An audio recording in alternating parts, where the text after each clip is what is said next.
सबसे पहले हम लोग पंचायतों से संबंधित याद कर रहे हैं। 243 अनुच्छेद नंबर से लेकर के 243 ओ तक टोटल कितने 16 प्रावधान हैं। ठीक, तो सबसे पहले अनुच्छेद नंबर 243, तो स्टार्टिंग हो रहा है, तो परिभाषा, जो पंचायतों की परिभाषा होगी वो इसमें होगी। तो आपको ये चीज बिल्कुल याद हो जाएगा कि परिभाषाओं को 243 अनुच्छेद आर्टिकल नंबर 243 में रखा गया है। उसके बाद 243 ए अनुच्छेद 243 ए में ग्राम सभा रखा है। अब मैंने बोला था आपको ट्रिक से भी याद कराऊंगा। ठीक, तो देखिए ग्राम सभा, सभा को क्या बोलते हैं? Assembly. A for assembly. 243 A assembly मतलब सभा, तो ग्राम सभा पंचायतों से संबंधित है तो ग्राम सभा। ठीक, याद हो गया। 243 बी, बी मतलब बनना, ये एक बी होता है ना, लेकिन आपको याद रखना है बनना, बी फॉर बनना। क्या? पंचायतों का गठन, पंचायतों को बनाना है, हमको गठन करना है। ए फॉर असेंबली ग्राम सभा, बी फॉर बनना गठन करना है। तो पंचायतों का गठन किसमें है? 243 बी में। 243 सी पंचायतों की संरचना, बिल्कुल याद होगा, सी से संरचना। आप राइमिंग बैठाओ, सी से संरचना, सी से संरचना। ट्रिक जितना कम यूज कर सकते हो करो। ठीक, अब ये बहुत सारे अनुच्छेद हैं, याद करना जरूरी है, कहीं से कुछ भी पूछ सकते हैं, इसलिए थोड़ा सा ट्रिक भी करो। जब चीजें याद हो जाएं तो ट्रिक को छोड़ दो। ठीक, सी से संरचना, डी से है स्थानों का आरक्षण। 243 डी में है स्थानों का आरक्षण। अब देखो डी से आपको याद रखना है दबे, बोलते हैं ना दबे कुचले लोग। दबे कुचले लोग कौन है ना, तो उनको आरक्षण देंगे, क्योंकि उन्हीं के साथ जातियां हुई हैं पूरे हिस्ट्री में, आप लोगों ने देख रखा है ना। दमन, आप डी से दमन भी याद कर सकते हो, दबे या दमन। तो दमन किनका हुआ है? जो शेड्यूल कास्ट है, जो शेड्यूल ट्राइब्स हैं, है ना, उनके आरक्षण, ओबीसी आरक्षण। तो आरक्षण की जो व्यवस्था है वो 243 डी में। क्लियर? तो ए से असेंबली, बी से बनना, सी से संरचना, डी से दमन या दबे कुचले लोग। फिर ई से कार्य, 243 ई में कार्यकाल या अवधि, तो ई फॉर एक्सपायरी। कब एक्सपायरी डेट बोलते हैं ना, एक्सपायरी डेट कब है, देखो इस मेडिसिन का की एक्सपायरी डेट कब है, मतलब कब तक, मतलब कार्यकाल, मतलब अवधि, वो कब तक चलेगी। तो एक्सपायरी, आप एक्स ई से याद रखोगे, एक्सपायरी कार्यकाल अवधि। 243 में, 243 ई में कार्यकाल अवधि का प्रावधान है। आई होप आप लोगों को समझ में आ रहा है और मजा आ रहा है। आगे अनुच्छेद 243 एफ, सदस्यों की निर्हरताएं अयोग्यताएं। एफ से आपको याद रखना है फेलुअर, फेल। कोई फेल कब होगा? जब वो अयोग्य होगा, जब वो अयोग्य होगा। तो जहां अयोग्यता होगी वहां योग्यता होगी। ठीक, और निर्हरताएं, योग्यता अयोग्यता, ये सब किसमें आएंगी? 243 एफ के अंतर्गत। फिर उसके बाद 243 जी, अनुच्छेद 243 जी, सब लोगों ने पार्ले जी खाया है ना, जी माने जीनियस। ठीक, तो पार्ले जी खा के क्या होता है? शक्ति मिलती है। पार्ले जी खा के हमको क्या मिल रही है? शक्ति मिल रही है। तो 243 जी में पंचायतों की शक्तियां, अधिकार और उत्तरदायित्व की बात है। ये प्रावधान दिए गए। शक्तियों का प्रावधान पंचायती राज में कौन से अनुच्छेद में है? तो आप बोलोगे 243 जी। आंख बंद करते ही आपको क्लिक कर देना चाहिए। ठीक, स्क्रीनशॉट ले लो, ये लिख लो आप लोग, परिभाषा असेंबली बनना, सी से संरचना, ये लिख लो आप, वरना भूल जाओगे। ठीक, आगे बढ़ते हैं।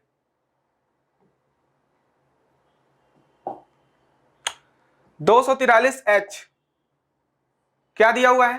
पंचायती संस्थाओं को कर लगने का अधिकार। जी से हमने कर लिया शक्तियां। अब हरना, एच से याद करो, एच फॉर हरना, हर लेना। हर लेना, हर कैसे हरेंगे किसी को? टैक्स लगा लगा के, कर व्यवस्था लगा लगा के, टैक्स लगा लगा करके हम हर लेंगे, हरना। ठीक, तो 243H में पंचायती संस्थाओं को कर लगाने का अधिकार, ये कर लगा सकती है, टैक्स सिस्टम लगा सकती है। आगे देखते हैं अनुच्छेद 243 I, I for income, I for income. तो इनकम जब होगा तभी तो पैसा होगा। तो राज्य वित्त आयोग का गठन किसमें है? 243 आई में। 243 I, I for income, H से हरना याद रखना। आगे बढ़ते हैं 243 जे, जे से याद रखो जांच, जांच पड़ताल, जे फॉर जांच, जांच। तो पंचायतों के लेखाओं की समपरीक्षा या जांच करना, समपरीक्षा मतलब जांच पड़ताल ही होती है। ठीक, और मैं आप लोगों को यह भी बता देता हूं कौन कौन से अनुच्छेद इंपॉर्टेंट हैं जो परीक्षा में पूछे जा सकते हैं। अभी मैं इसको बता दूं, फिर इंपॉर्टेंट भी बता दूंगा, लेकिन याद सारे रखो, कुछ भी आ सकता है। तो जे फॉर जांच, अनुच्छेद 243 के, पंचायतों के लिए निर्वाचन, निर्वाचन किसका होगा? जो कैंडिडेट खड़े होंगे उन्हीं को तो निर्वाचित, निर्वाचित समझ रहे हो? तो के फॉर कैंडिडेट, स्पेलिंग में मत जाना, के फॉर कैंडिडेट याद रखो, कैंडिडेट। आप बोलोगे सर कैंडिडेट तो सी से स्टार्ट होता है, यहां के से, आपको ट्रिक बनानी है। के फॉर कैंडिडेट, क्लियर? तो पंचायतों के लिए निर्वाचन, निर्वाचन किसका होगा? कैंडिडेट का। ठीक, अनुच्छेद 243 एल, एल फॉर लागू, लागू याद रखो, संघ राज्य क्षेत्रों में लागू होना। संघ राज्य क्षेत्र कौन से होते हैं? यूटीज, यूनियन टेरिटरीज, है ना, उसी को बोलते हैं ना संघ राज्य क्षेत्र। तो 243 एल में प्रावधान दिया है कि पंचायती राज व्यवस्था को संघ राज्य क्षेत्रों में भी लागू किया जाएगा। तो लागू कहां पे? एल से लागू, लागू वर्ड जब भी आए तो आप समझ जाना कहां पे लागू करना है, संघ राज्य क्षेत्रों में। 243 एल। अब अनुच्छेद 243 एम, एम कुछ क्षेत्रों में लागू ना होना, ना होना मना कर रहा है कि कुछ कुछ क्षेत्रों में, जैसे कि नॉर्थ ईस्ट में कुछ स्टेट्स हैं जहां पे ट्राइब्स एरिया है, तो वहां पे पंचायतों का गठन नहीं कर सकते हैं, इसलिए कुछ एरियाज को डिफाइन किया गया है कि यहाँ पे पंचायतों का गठन नहीं हो सकता है। तो उसी से संबंधित प्रावधान है कि 243 एम में कुछ क्षेत्रों में लागू ना होना। तो एम से याद रखो, मना कर रहा है, मतलब एम फॉर मना। ठीक, पूरे 16 प्रावधानों में मना कहां पे कर रहा है? तो एम में मना कर रहा है। उसके बाद 243 एन, अनुच्छेद 243 एन, विद्यमान विधियां और पंचायतों का बना रहना, मतलब जो भी हमारे यहाँ पे प्रावधान बने हैं, जो भी कानून बना हुआ है वो बना रहेगा, मतलब निरंतर रहेगा। एन से निरंतर, कंटिन्यू, निरंतर, निरंतरता, ऐसे याद रखो कि जो भी विधियां हैं, पंचायतों हैं, वो बनी रहेंगी, किसी भी कंडीशन में बनी रहेंगी।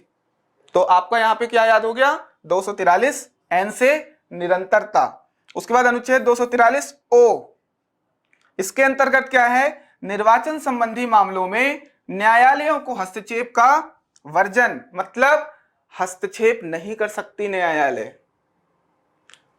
ओ से याद रखो ऑब्जेक्शन, कोई ऑब्जेक्शन नहीं कर सकती है न्यायालय, कोई हस्तक्षेप नहीं कर सकती है न्यायालय। किससे संबंधित? निर्वाचन संबंधित मामलों में, जो निर्वाचन हो रहे हैं। ऐसे, ये तो ग्राम पंचायत है, वैसे हमारा जो स्टेट असेंबली की जो चुनाव होती है और जो लोकसभा राज्यसभा की जो चुनाव होती है उसमें भी निर्वाचन जो पद्धति है उससे संबंधित कोई भी हस्तक्षेप न्यायालय नहीं कर सकता है।